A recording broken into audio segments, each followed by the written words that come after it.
Ela não cometeu nenhum crime, ela não roubou, ela não matou, ela apenas engravidou.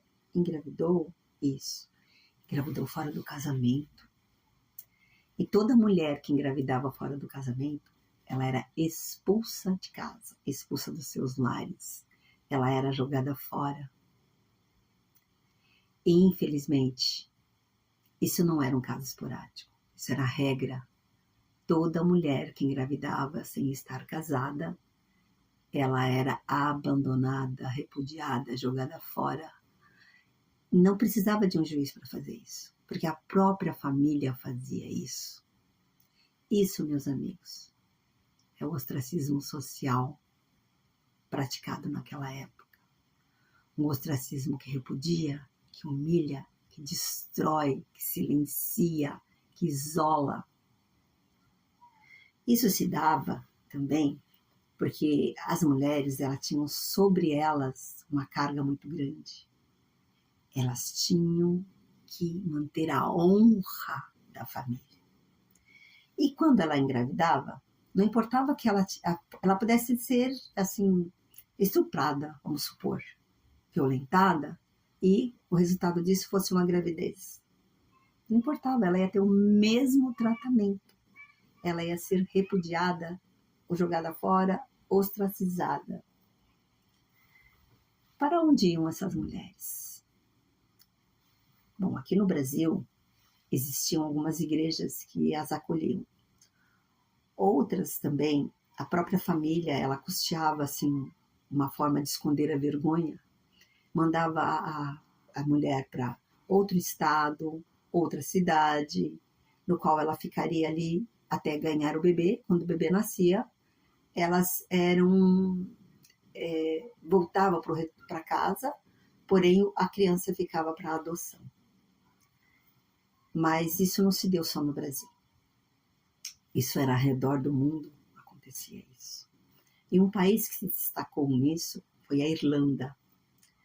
Por quê? Porque na Irlanda tinham duas casas enormes, dois abrigos enormes, que cabiam assim, uma quantidade muito grande de mulheres. E esses abrigos, eles sobreviveu durante décadas, muito tempo. Eles recebiam essas mulheres, mas quem mantinha esses abrigos? A Igreja Católica. Ela mantinha através de estrutura e também o financeiro. E que tipo de mulher que ia para esses lugares? Como eu já falei, as mulheres que engravidavam fora do casamento, as que eram consideradas uma mulher que não estava dentro do padrão da sociedade da época, ou aquelas mulheres que eram consideradas rebeldes. Todas iam para esses abrigos. Mas não era um lugar de refúgio, não era um lugar de abrigar, de consolar, Não. Eram lugares de isolamento. Lembra? Elas representavam a parte feia da sociedade. Elas eram tratadas como escravas, trabalhavam sem remuneração. Elas não tinham direito de fala, não tinham voz, não tinham gostos, não tinham preferências, eram obrigadas a viver debaixo de regras rígidas. Infelizmente, era a realidade dessas mulheres. E o horror não para por aí. Quando o bebê nascia, normalmente as crianças eram tiradas de suas mães, vendidas, isso mesmo, vendidas para a adoção. Olha que triste.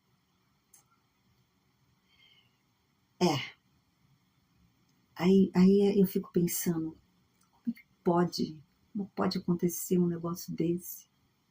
Como que uma família consegue colocar uma filha num lugar assim? E a igreja? Não tinha que proteger? Gente, é uma barbárie. Eu fico inconformada quando eu me deparo com essas situações. Aí eu chego a uma conclusão. Não sei se vocês vão concordar comigo, mas vai falando aí. Gente, lembra, as famílias elas eram numerosas.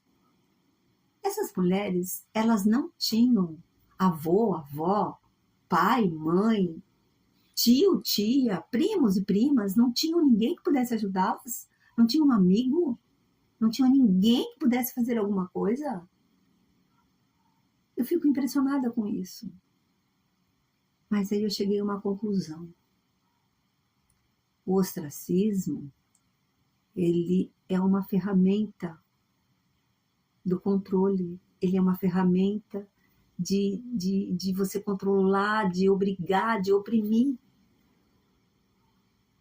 O ostracismo faz parte do controle da sociedade, do controle mental. O ostracismo é um dos pilares do sistema. E tem mais. Esse ostracismo faz parte, na minha concepção, tá? Faz parte da psique humana, porque ninguém fazia nada. Todo mundo aceitava aquilo como se fosse uma coisa normal. Cadê as autoridades? Cadê as pessoas mesmo, a família, os amigos? Cadê? Olha a psique, o ostracismo está dentro do ser humano como uma ferramenta de controle. Essa é a conclusão que eu cheguei. Eu vou contar para vocês a história de Filomena, uma adolescente que engravidou na adolescência.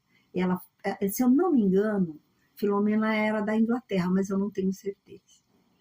Ela foi levada para um desses abrigos lá na Irlanda. E como toda mulher, ela ficou ali, trabalho forçado, sem salário, sem voz, sem direito a nada. E com ela aconteceu uma coisa um pouco diferente, porque geralmente quando as mulheres davam à luz, já tinha a família que ia adotar, já estava tudo tratado, vendido, tudo acordado. Mas no caso dela, quando o bebê dela nasceu, não tinha ninguém para adoção ainda, então ela ficou um pouco de tempo com o bebê dela. E criou aquela afinidade, aquele amor, ela gostava do filho, ela amava o filho.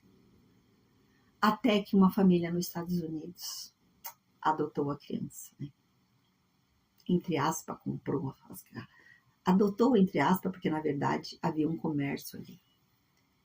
Tiraram a criança dela sem ela nem ter direito de despedir do filho. Ela nunca se conformou com isso.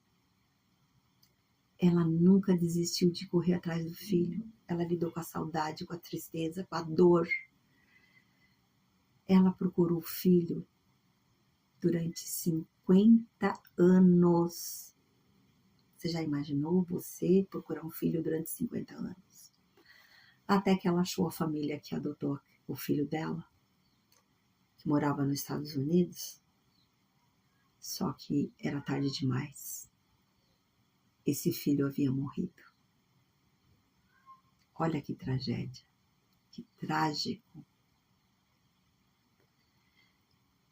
Esse filme, o que aconteceu com a Filomena, acontecia com muitas mulheres, porque eram milhares de mulheres, não era 50, nem 10, nem 100, nem 20, nem 200, eram milhares de mulheres que foram para esses lugares, para esses abrigos. Porque esses abrigos duram décadas. Só a Filomena ficou 50 anos procurando o filho dela. Mas voltando a falar da Filomena, a história dela inspirou um filme que leva o seu nome, Filomena.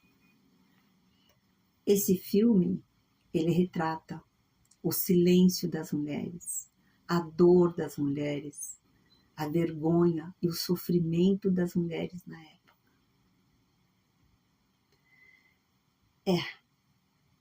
Eu fico indignada, é lamentável, mas infelizmente isso não ficou no passado.